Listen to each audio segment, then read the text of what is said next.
വളരെ പെട്ടെന്ന് താങ്കൾ കണ്ണൂർ പോയി ആ ജയരാജൻ്റെ വെടിയുണ്ട എന്ന് എടുത്ത് കളയണം. ഇങ്ങനെ കഷ്ടമല്ലേ? എത്ര കൊല്ലമായി വെടിയുണ്ട കഴുത്തിൽ വെച്ച് നടക്കണേ? അതിന് എത്ര പൈസ വേണേലും ഞങ്ങൾ നാട്ടുകാർ പിരിവിട്ട് തരാം. ആ വെടിയുണ്ട ഒന്ന് കഴുത്തിൽ നിന്ന് എടുത്ത് മാറ്റണം പ്ലീസ്. അതെൻ്റെ ഒരു റിക്വസ്റ്റാണ്. ഒരു മനുഷ്യനെ ഈ വെടിയുണ്ടയും വെച്ച് ഇങ്ങനെ നടക്കുന്നത് ശരിയല്ലല്ലോ. ശരി, അത് ഞാൻ ആദ്യം ഒന്ന് പറയാൻ ആഗ്രഹിക്കുന്നു. രണ്ടാമത്തെ കാര്യം, ഈ പാർട്ടിയെപ്പറ്റി ഒരു ചുക്കും നിങ്ങൾക്കറിയില്ല. ശരിയാണ്, അതും ശരിയാണ്. ഈ പാർട്ടിയെപ്പറ്റി ഒരു ചുക്കും പാർട്ടിയിലുള്ളവർക്കറിയില്ല, നിരീക്ഷകനടക്കം. അതാണ് സത്യം. പാർട്ടിക്ക് വെളിയിലുള്ള ആളുകൾക്കൊക്കെ പാർട്ടിയെക്കുറിച്ച് നല്ല ബോധ്യമുണ്ട്. അത് ഈ പാർട്ടി ഇവിടെ മാത്രമല്ല, ഇന്ത്യയിലെ എല്ലാ സംസ്ഥാനങ്ങളിലും ബോധ്യമുള്ളത് കൊണ്ടാണ് ത്രിപുരയിൽ ഇത് ഇല്ലാതായത്, ബംഗാളിൽ ഇല്ലാതായത്, കേരളത്തിൽ ഇല്ലാതായിക്കൊണ്ടിരിക്കുന്നത്. ഈ പാർട്ടിയെക്കുറിച്ചൊരു ചുക്കും പാർട്ടി പ്രവർത്തകർക്കറിയില്ല. അതുകൊണ്ടാണ് ഈ അന്തംകമ്മികളായി ഇപ്പോഴും ഇതിനെ സപ്പോർട്ട് ചെയ്തുകൊണ്ടിരിക്കുന്നത്. എൻ്റെ പൊന്നു ചങ്ങാതി, നിങ്ങളിപ്പോൾ നേരത്തെ എന്താ പറഞ്ഞത്?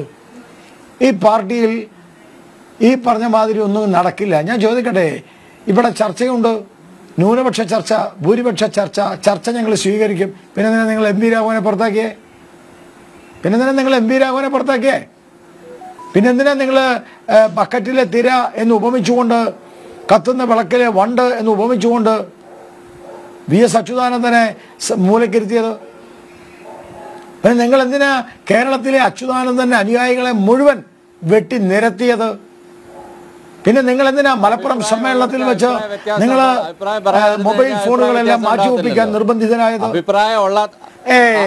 താങ്കൾ മിണ്ടാതിരിക്കെ, താങ്കൾ സംസാരിച്ചപ്പോ ഞാൻ മിണ്ടിയില്ലല്ലോ. അവിടെ മിണ്ടാതിരിക്കണോ?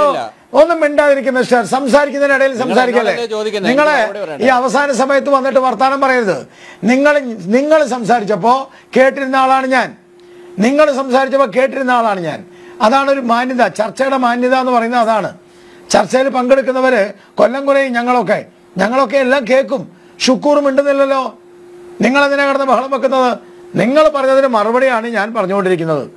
അപ്പം നിങ്ങൾ പിണറായി വിജയനെതിരെ സംസാരിക്കുന്നവരെയെല്ലാം നിങ്ങൾ മൂലക്കിരുത്തി. പിണറായി വിജയനെതിരെ മിണ്ടുന്നവരെ താനോടല്ല പറഞ്ഞു മിണ്ടായിരിക്കാൻ. ഒന്നുകിൽ ആങ്കർ അയാളുടെ മൈക്ക് ഓഫ് ചെയ്യുക, അല്ല പിന്നെ എന്നെ ഒഴിവാക്കുക. ജനം ചാനലിൽ ഇങ്ങനെ പിന്നെ എങ്ങനെ? ഗോപാലകൃഷ്ണൻ സംസാരിക്കുന്നില്ലായിരുന്നു, കുറച്ച് മുൻപാണ് സംസാരിച്ചത്. ഒന്നുകാരോട് മിണ്ടായിരിക്കാൻ പറയും. അദ്ദേഹം സംസാരിക്കുന്നില്ല. അത് മാത്രമല്ല, നമുക്ക് 2 മിനിറ്റ് മാത്രമേ ബാക്കിയുള്ളൂ. താങ്കൾ പറഞ്ഞു പൂർത്തിയാക്കി. അപ്പോ ഞാനിപ്പോഴും കേൾക്കുന്നുണ്ട്, അതുകൊണ്ടാണ് ഞാൻ പറയുന്നത്. ഇല്ല പറയുന്നില്ല. അപ്പോ ശരി, അപ്പൊ VS അച്യുതാനന്ദൻ, അതുപോലെ MV രാഘവൻ, അതേപോലെയുള്ള പിണറായി വിരുദ്ധരായ സകല ആളുകളെയും പിടിച്ച് പടിയടച്ച് പിണ്ണം വെച്ചു. ഈ പാർട്ടിയിൽ പിണറായിക്ക് എതിർവായില്ല എന്നതാണ് CPM-ന്റെ ഇപ്പോഴത്തെ ഒരവസ്ഥ. പിണറായി വിജയൻ ലോക നേതാവ്, ഭൂലോക നേതാവ്, പിന്നെന്താ എന്തൊക്കെയോ പറഞ്ഞ് തിരുവാതിര കളിച്ചതൊക്കെ ഈ നാട്ടിലെ ജനങ്ങൾക്കറിയാം. ഒരു കാലത്ത് കമ്മ്യൂണിസ്റ്റ് പാർട്ടിക്ക് അങ്ങനെ ഉണ്ടായിരുന്നു. ഇന്ന് പിണറായിക്ക് എതിർവായില്ലാതെ ഒരു പിണറായിസം കമ്മ്യൂണിസമായി മാറുന്ന ഈ കേരളത്തിൽ പിണറായിയുടെ മരുമകൻ റിയാസ് അയാളൊരു നേതാവല്ലേന്നാ? ഉവന്ന നേതാവാ, ഞാൻ നിഷേധിക്കുന്നൊന്നുമില്ല.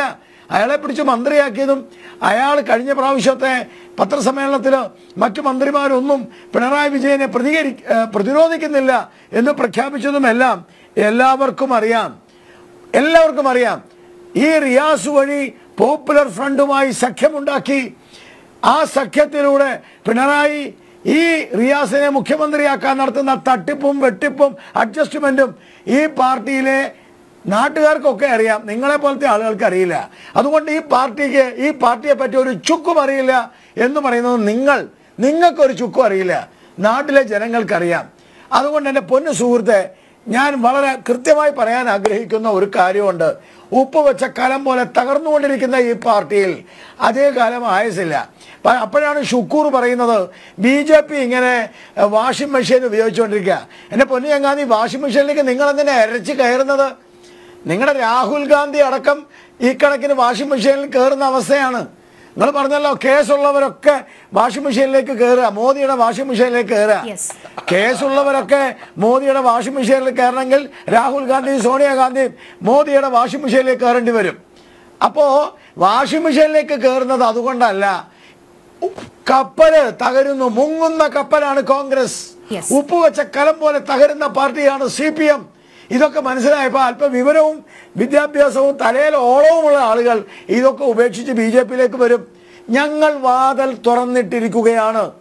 എല്ലാവരെയും വിളിക്കും, ഞങ്ങളുടെ കൂടെ ചേർക്കും. ഞങ്ങളുടെ കൂടെ വന്നാൽ ആരെയും അഴിമതി നടത്താൻ അനുവദിക്കില്ല.